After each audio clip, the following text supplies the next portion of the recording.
Hi there and welcome along to another workout for you to row along to. Today's row is going to be a 40-minute row at 18 strokes a minute, and your pace is going to be 2k plus 20 to 22. So we're really going to be down there on the fat burning, fitness building, but slightly on the dull side workout. But what I'm going to do today is actually, I'm just going to top load the first 10 minutes of it with a usual technique chat.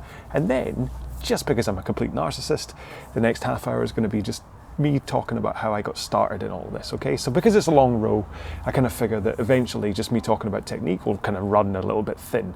And maybe you just want to just hear a nice little kind of bedtime story while you're rowing along at 18 strokes a minute. So let's see how this one goes. Leave me a comment and let me know whether you enjoy it or not, or whether you just want me to shut up.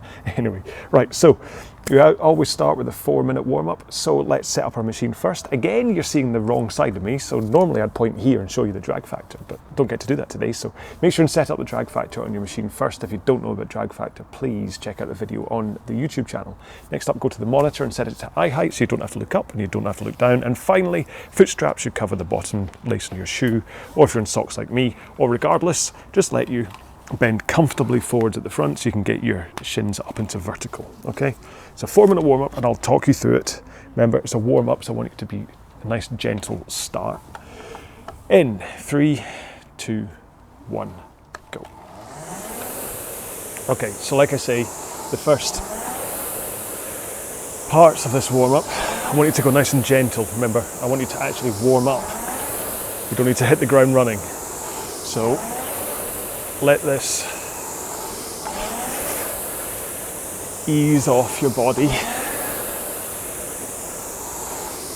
Build up your heart rate a little bit.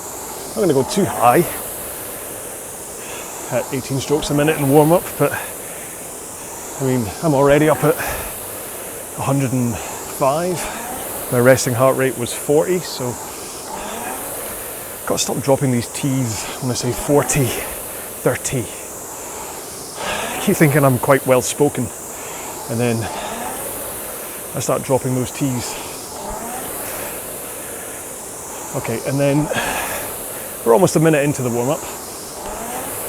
So now if you want to push the pace a little bit harder and get closer to 2k plus 20 pace, then you can do that just to give your body a proper shakedown. Get up to the intensity we're going to be doing for the full 40 minutes today. Then what we'll do is in 30 seconds time, we'll do the single leg drills, the straight arms and the straight leg drills, just to make sure you get a little bit of work on that technique element. Like I say, I'll spend the first 10 minutes of the main row doing like a quick once over technique so we don't omit that. 2 strokes, 1 more. Now let's put 1 foot on the ground, continue rowing. Try not to let your technique crumble. You might need to play around with where that foot is on the ground in order to give you the right compression. Too far forwards is a bit weird. Too far back, you tend to lean in too much with your back like that. So you'll find the perfect position. 1 more. Swap feet. Again, I'm always smug when I do that because being in socks means I can just slip in and out of the foot straps.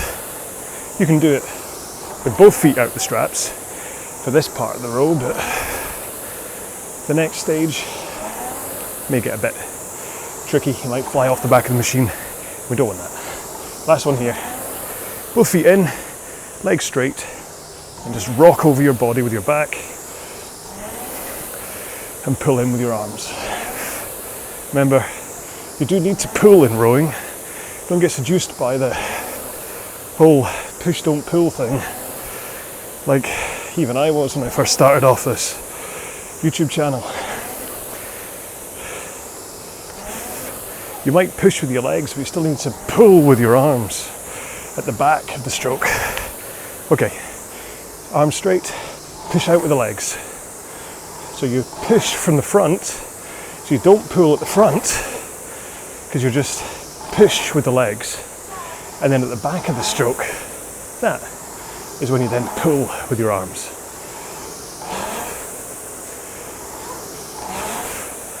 And just make sure you get that timing right with the foot press and picking up the flywheel. The kids are out. Not my kids, next doors. Anyway, there we go. Keep on moving up and down the rail, have a quick drink. I'll quickly explain one more time what it is we're doing today, and then we'll get into our main session. Okay then, so today's session is going to be 40 minutes at 18 strokes per minute and at 2k plus 20 to 22 pace.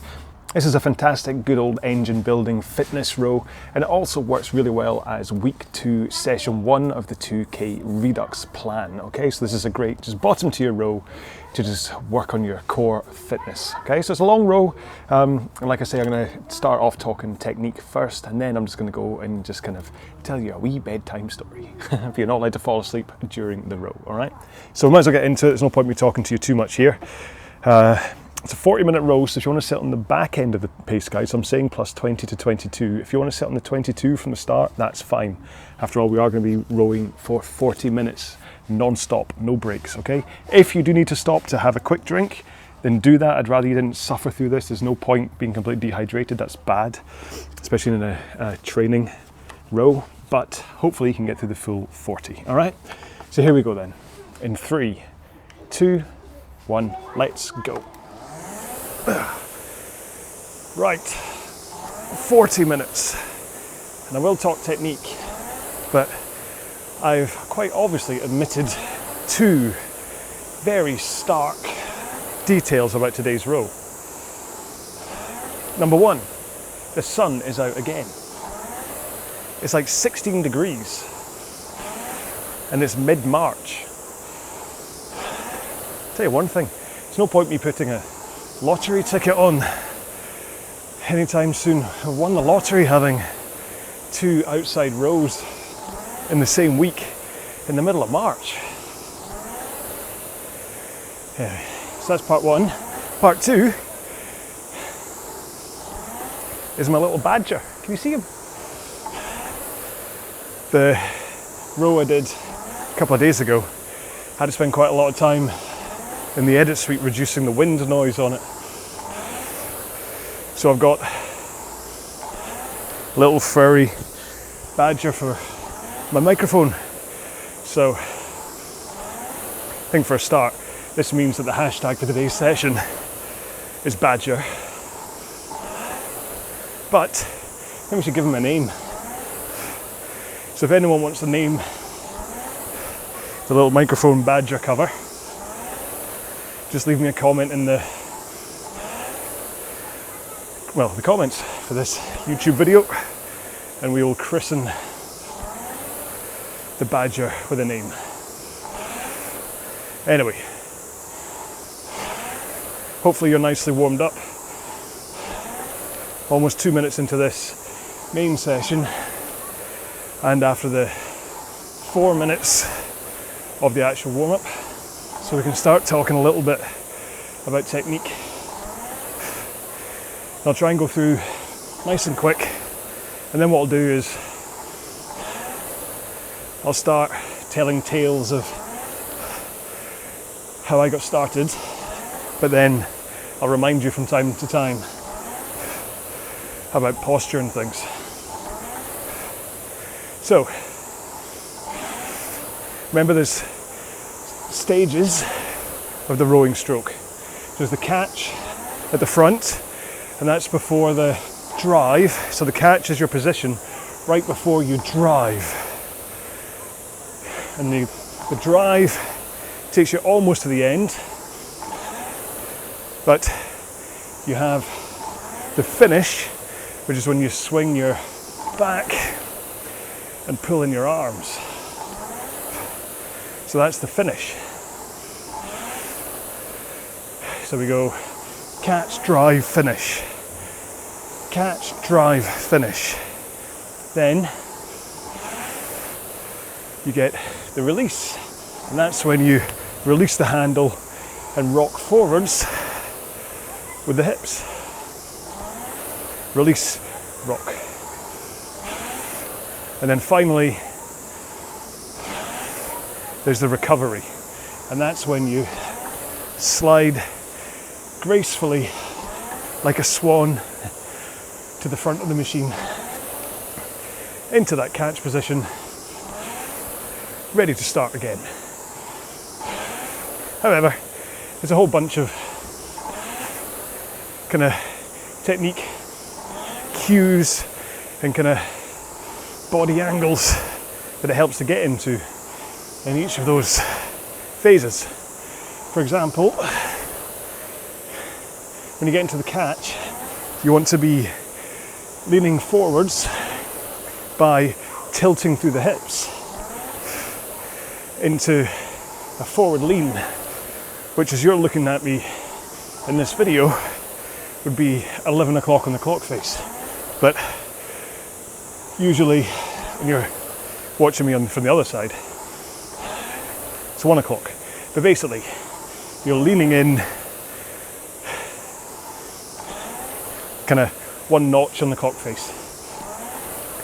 And then you hold that lean as you drive with the legs. So you push into the machine with your legs and you keep your arms straight. So forward lean, straight arms. And push with the legs. Push. Once you get to about halfway through that leg drive, that's when you finally swing over your hips and go from that 1 o'clock lean to an 11 o'clock or 11 o'clock to 1 o'clock, depending on what way you're hanging your clock. It's going to be terribly confusing for people listening to this on the podcast, isn't it? But basically, 1 notch forwards, 1 notch back on the clock face. So you're always tilting forwards and rock into a backward lean, then tilt forwards, rock. And once you've started that backward rock over your hips, that is when you finally bend your elbows and pull your arms into your chest, nice and powerfully. On the handle to finish, around about sternum height, which is kind of run about where your bra strap would run, kind of underneath, or in my case, I've got a heart rate monitor on, and I finish with the handle just below where that sits. But basically what I'm saying is you don't dump the handle down into your belly button. You want to keep it nice and powerful, and ideally you want it to be a straight line from the front and a straight line back again when you release the handle. So you pull in and then release at the same pace, at the same height. And that really does keep your posture up. Now you'll see a lot of on the water rower people will tap down with the handle and sink it, then raise at the top, raise, which is all to do with putting the oar in and then out of the water. But we don't have any water on the rowing machine, so we don't need to do that. And actually, that lower can cause a real posture break if you're not used to it. It does help with one of the most important parts of the stroke, and that is to get your hands past your knees before they bend. Okay, so you go in, out, over the knees, then bend. All the nice fluid motion. You're not jerking all over the place, but that's the ideal. And some people will do that tap down as a way to really reinforce the handle going past their knees. But eventually, once you've got the timing and your body position sorted, you don't need to do that anymore. And like I say, it can crumble the posture to the front, and as you lift the handle up, it has a danger of swinging your back too early. And remember what I said, that you want to hold that forward lean as you push the machine away with your feet. Push, okay? And then it's just a case of repeating it. There's other little tweaks, stuff like keeping your head up and looking straight forwards, so you don't want to look up to the sky, because again, that causes your back to break too soon. And if you're just looking at your feet the whole time, that can cause posture leak as well. I'll go over a couple of other bits of technique over the next half hour. But as a global overview, I think that'll probably do for now, especially if you're new to watching my videos. I'd hate to do one where I didn't talk technique, in case this was the first one that you watched. However, do be aware that other videos I cover technique in a lot more detail. It's just, there was a couple of requests just for these longer rows to maybe back off the real immersive technique chat for a while, and maybe just try and talk a bit more about my experience rowing, just to really keep you company. It's just like sticking on a podcast or a piece of music or something. I'll just keep you distracted while I row. Hello. Sorry, one of my cats just came out. You're being a bit grumpy. You might see her wandering across in the background, as long as her tail doesn't get caught. That wasn't her screaming. That was the kids next door.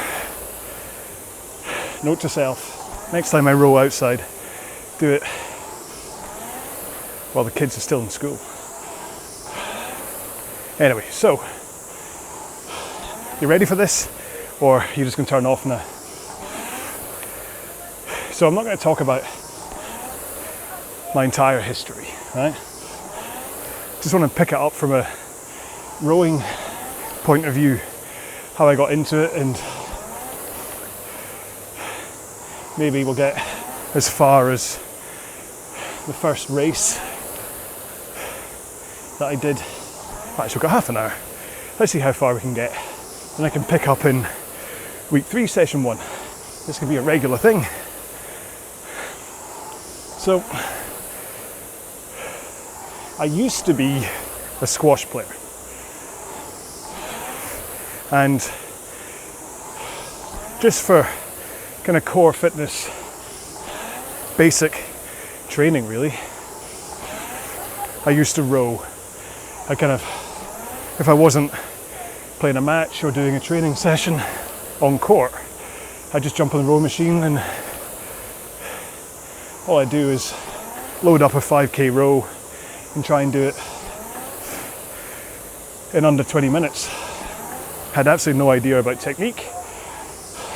I can guarantee you that I always put the lever up to 10,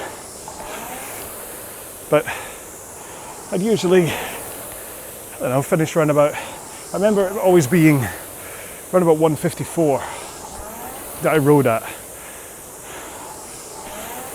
So I'm pretty sure most of the time I was hitting 19-minute 5Ks, but couldn't tell you my stroke rate or anything else. Anyway, so I used to row for squash, but then after about 10 years of playing squash to a relatively high level in Scotland, in order to try and get a little bit higher, I'd stand on court for like an hour at a time, just hitting the ball, hit the ball, hit the ball. And eventually I really damaged my left shoulder, to a point that the doctor said I had 3 choices: surgery, which would probably leave me unable to play squash with my left arm anyway, learn to play with my right arm, or just stop playing squash, look after my shoulder for the rest of my years. And to be honest, I chose the latter. Didn't fancy surgery. Certainly didn't fancy learning how to play with my right arm. So that was it. Not been back on a squash court since. All my friends at the time were squash players. My best man was my squash coach, Martin. And yeah, I just left all that behind. Thanks to Facebook, I still see what they're up to and things, but haven't spoken to a squash friend for, I don't know, about a good 13 years maybe. Well, it would be about 2008 that I stopped, so that's quite sad, really. But what then happened was a couple of years of really good food and quite a lot of Guinness and Caffreys, to be honest, to the point that I ballooned up to almost 17 stone. I found a photo the other day. I'll try and remember to post it on the Facebook group so that you can go, wow, you really did. So after about, I think it was about 2010, I looked at my wife, devastatingly attractive Amazonian warrior princess woman, looked at myself, a rather chunky, overweight type, and after Julie made a comment, a polite comment about the weight I was putting on, I thought, right, if I'm gonna not have a grumpy wife, well, I shouldn't be. That's the thing. She loved me anyway, even though I was big. But basically I just decided, let's lose weight. So started cycling, and a fair amount of it dropped off. I got down to about 13 stone just by cycling to work and cycling home again. But I'd always have to stop off at the gym for a shower before work. And on the days I got there about 15 minutes early, if I had a tailwind, there was the Concept 2 sitting in the corner waiting for someone to sit on it and row. So that's what I did. Sit down, whack the lever up to 10, of course, because I was an idiot, and I'd row. And it was during that period that for the first time I managed to get sub 7 for 2K. And then I kind of went on to the Concept 2 forum and said, hey, I got sub 7. What does this mean? And bizarrely, got absolutely no help at all. Nobody said, why don't you join a team? Why don't you structure your training? Why don't you whatever? I just got a couple of snarky responses and that was it. So still wasn't taking rowing seriously at all at that stage. So I was just a gym rat with no idea. I was just pummeling up and down, doing either a fast 2K or again going back to the 5K rows that I was doing when I was playing squash. All the time, getting fitter and stronger. I mean, there's a blackboard in the gym for fastest rowing times. I was constantly at the top. But again, no idea what to do with this. So just carried on. Right, we're about to come into the 20-minute mark. So let's just think about our posture. Be up on our sit bones, making sure to tilt forwards as you come into the front of the machine. So I really want those hips tilted over and forwards rather than having your hips tucked under with your tailbone underneath you. You want to be up, primed and powerful at the front with straight arms, nice and loose as you come in, ready to just brace against the power of the flywheel as you push with your legs. Okay, so you're still not tensing up, you're not fighting the power of the flywheel, you're keeping your arms nice and straight and letting that power flow up from your legs, through your body and into the flywheel. Okay? And then what that means is you can then use the full range of your arm pull at the back of the stroke, and you've not absorbed and lost power from your leg push at the front of the machine. So there I was, plodding along, cycling, rowing at the gym, and then started to work on a thing called the Queen's Baton Relay for the Commonwealth Games. So I was editing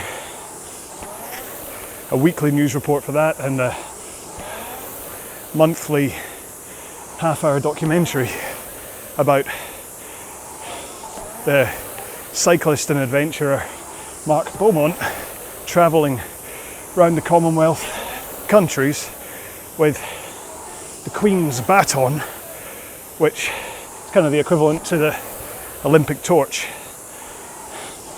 So anyway, got to know Mark, had to do some training with him, teaching him how to edit before he went on that trip, just in case things went wrong. And while I was training him, got to talking about cycling, and then he said that he'd just made a program called Rowing to the Atlantic, where he rowed to the Atlantic. But after that, I think he was doing another rowing program and he capsized. And I think it really put the willies up him, because he said he never wanted to row again. Understandable, really. But he had a rowing machine that he'd used for all his training, just sitting in his garage doing nothing, because he was never going to row again. And at this stage I was just thinking the cycling was going well, but I was missing rowing a little bit more, other than just the 10 minutes in the gym before work. I wanted to do a bit more structured, a bit more regular stuff. So, just said, I'll buy off you. And that, dear viewer, is the machine you see before you now. So this then became mine, and that was tail end of 2013, and got it set up at home, and with it was a USB cable, and I'm like, what the heck do you need a USB cable for? So I read the manual, and it said this is how you connect to a computer if you want to race online. And I'm like, race online? What magic is this which you speak? That's not what I thought. I just went, oh, really? Okay. And there was a flyer for RowPro in the pack. So downloaded the trial of RowPro, hooked on my machine, and just loaded up a few races and just went to see what it was like. Didn't do too badly, but again, I wasn't really training properly. So then kind of thought, well, if there's online racing, surely there's some kind of online community. And crikey, there is some kind of online community. Lots of teams, a couple of forums, Facebook pages, bulletin boards, whatever you want to call them, forums, all for different teams and things. So I thought, let's join a team. I typed in indoor rowing or Concept 2 team or whatever. First one to pop up was Free Spirits, which, reading about what they did, kind of seemed to suit me. No pressure. We're not about making you row. We're just about helping you row if you want to. So, joined them. Quite soon, so that must have been like January 2014 or something. And pretty quickly, someone said, how heavy are you? And I'm like, well, that's a bit personal. But they said, well, just with your times, I was doing like a 650 maybe, 2K. They were saying, with your times, the fact you're about to hit 40, if you lose a little bit of weight and become a lightweight, you could actually be one of the best in the country and probably top 10 in the world. And I'm like, really? And they're like, yeah. So anyway, I was about 12 and a half stone, maybe 172 pounds at the time, 175 maybe, and just had to get down to 11 and a half or 165. So that's what I did to try to lose weight, and then I started to enter scores as a lightweight on the logbook and saw that indeed I was kind of finishing in the top 5 of pretty much all of the ranked distances for my age and weight. And then I thought, surely they don't do this just online or just on the water. One of there's an indoor rowing championships. And indeed, there was. Scottish Rowing Championships 2014 was my first ever race. Had no idea really what to do. Didn't really know what to do about entering either. All I knew was I wanted to row a 2K, and I thought I might as well just enter the open lightweight, see what that does. And I thought, well, why not do a 1K as well? So I entered the 40 to 49 1K and the open lightweight 2K. And then there's about 3 months training lead in between entering and racing, at which point I just put all my focus into trying to row fast and hard. I'd alternate short, sharp sprints like 250 metres on and then 250 metres paddle. I'd do that like 20 times.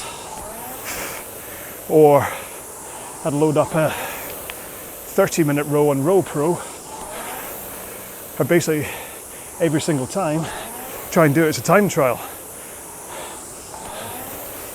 I had absolutely no idea about this kind of a row, the long, slow row to build fitness. I was just beasting it. But at 40, I know it must have been 39 for the Scottish if it was 2014. So, still in my 30s, I had all that energy to be able to cycle in and out of work and do all these tough rows.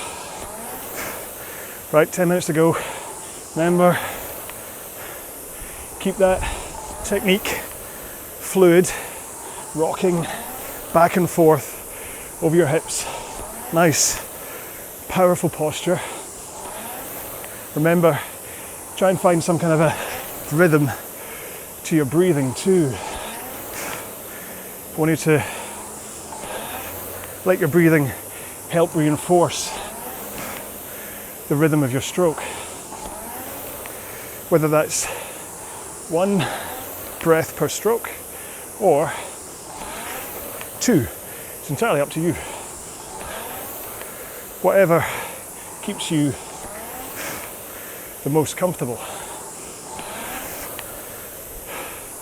After all, this is about keeping you comfortable to complete the row. You're not meant to burn out before the 40 minutes are up. So anyway, lots of training. Figured I was good for at least a 6:45 2K. Wasn't too sure what to do about the 1K though. So turned up, and they're usually really well organised. Kind of go through a little section where you have to register or sign in at least, and as a lightweight have to weigh myself to make sure not broken the weight limit, which in itself is tough because you turn up to these things at 9 in the morning and can't really have breakfast or anything beforehand for fear that that cup of coffee or that slice of toast will put you over. And I mean, in the next edition, talking about my racing experience, I'll tell you about some of the lengths I've had to go to make weight on the day. But for my first race, I was super cautious. I think I turned up and I was 161.5,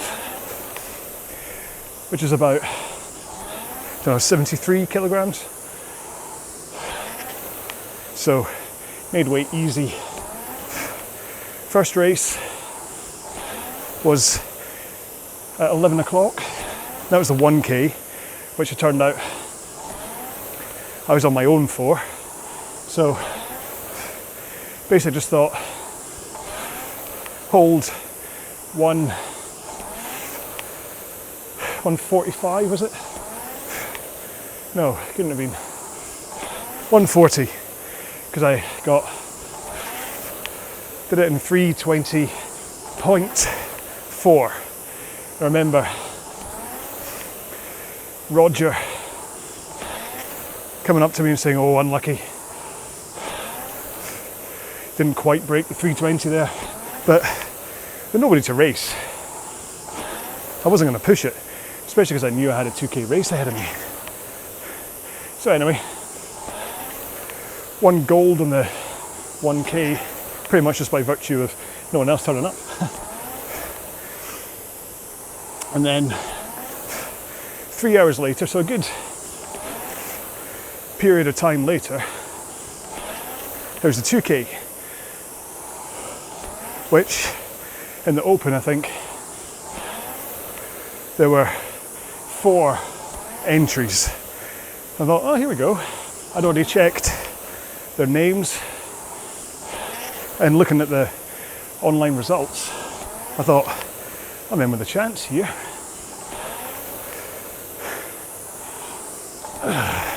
It's always useful to have an idea about your competition so you know what ones to look out for.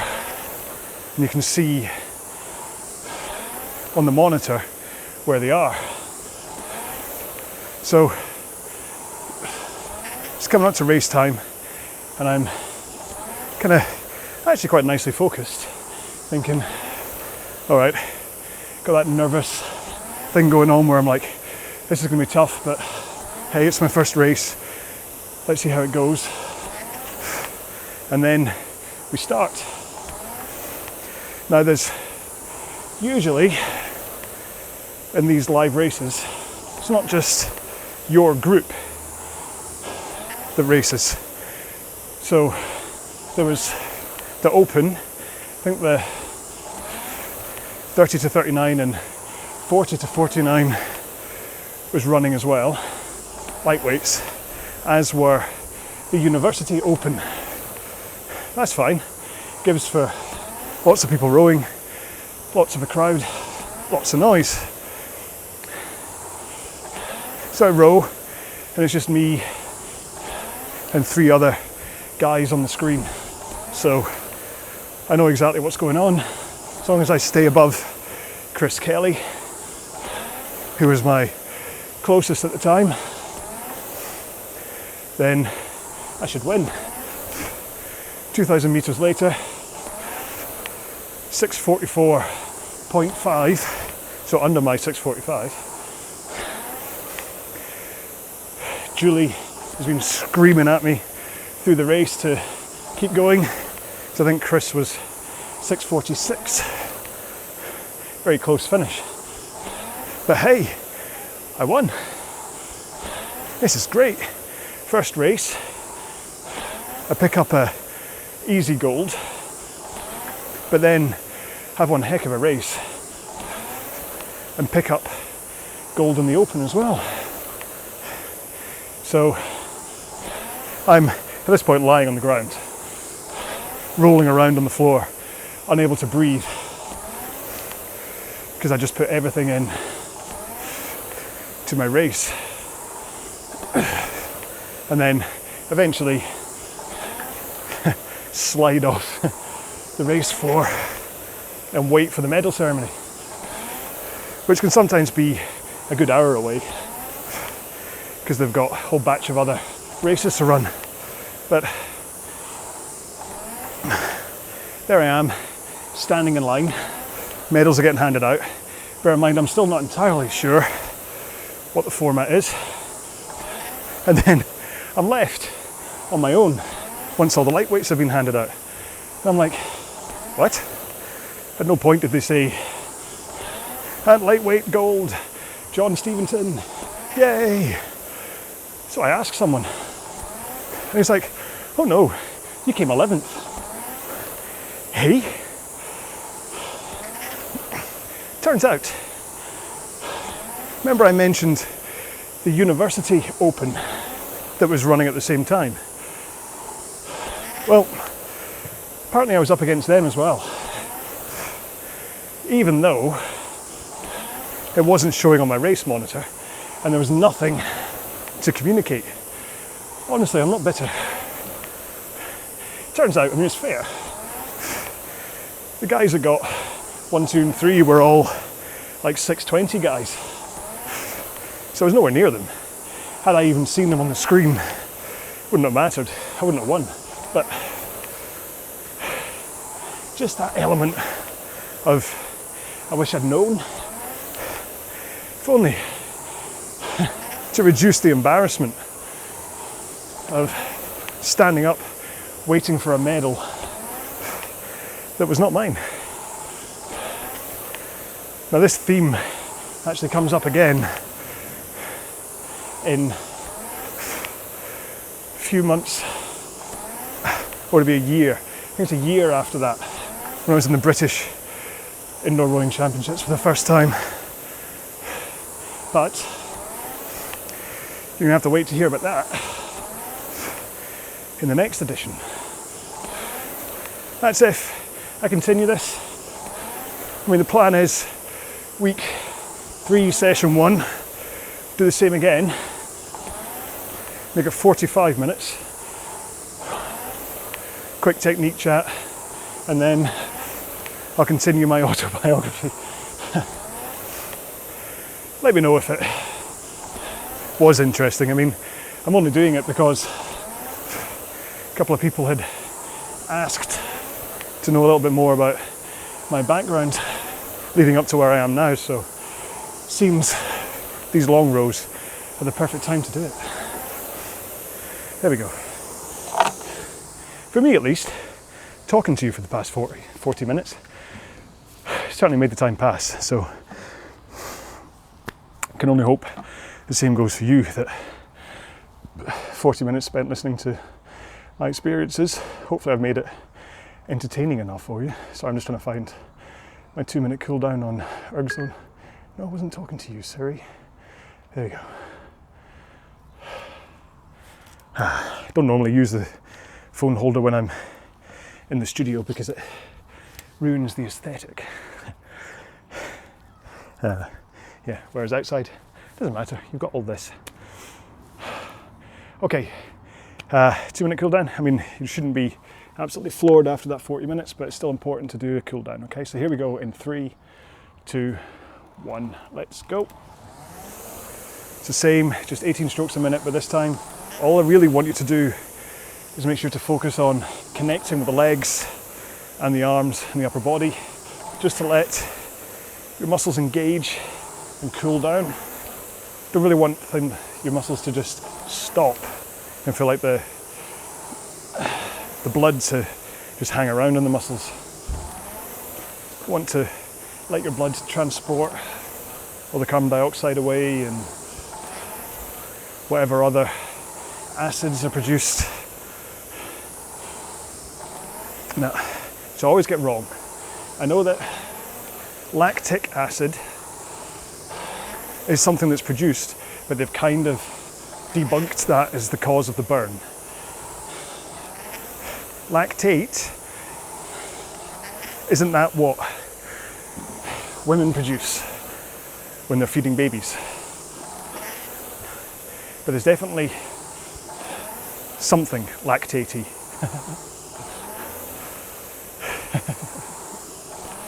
Anyway, so I hope today's session was okay. Hope you enjoyed part 1 of my tales from the world of indoor rowing. And I hope it wasn't too distracting hearing the kids across the fence. Maybe next time I'll do this inside, but on a day like this, there's no way I was gonna just hang in the studio. And remember, I need to find a name for my wee badger. Not entirely sure what to call him. But yeah, so a good standalone workout that also works as week 2, session 1 is complete. Like I say, it also works, probably a bit late to say this, but it works perfectly as a standalone. You don't have to incorporate this in a plan. Remember, I do have variety. I've got the original 2K plan. There's this Redux one that I'm currently refilming now. 5K plan, 500 meter plan, all for free, all on YouTube. You can also find all of the latest sessions on Ergzone to pre-program your monitor with. The videos aren't there quite yet, but they should appear at one point. Yeah, and that's it really. So I do hope you enjoyed this session. Make sure and leave a comment to let me know if you found it interesting at all, and also to give a comment for what do you call this fella. Hopefully, if nothing else, the wind noise would have subsided. And yeah, and so if you want to leave a hashtag just to kind of play part of the game, and then hashtag badger would be a good one for this time. That'll confuse people. It's better than spicy sausage and stuff anyway. So there we go, all done. Thank you so much. I will see you in week 2, session 2, which will be a mid-tier if you're doing this as part of the 2K plan, or you could just pick anything. It's up to you. No one can tell you what to do. I just throw these sessions out there like a tub of confetti. Just here you go. I'm so generous. If only it was money. Anyway, I've obviously gone loopy, so it's time to go. Have a nice day. Please stay safe. Be well. Bye-bye.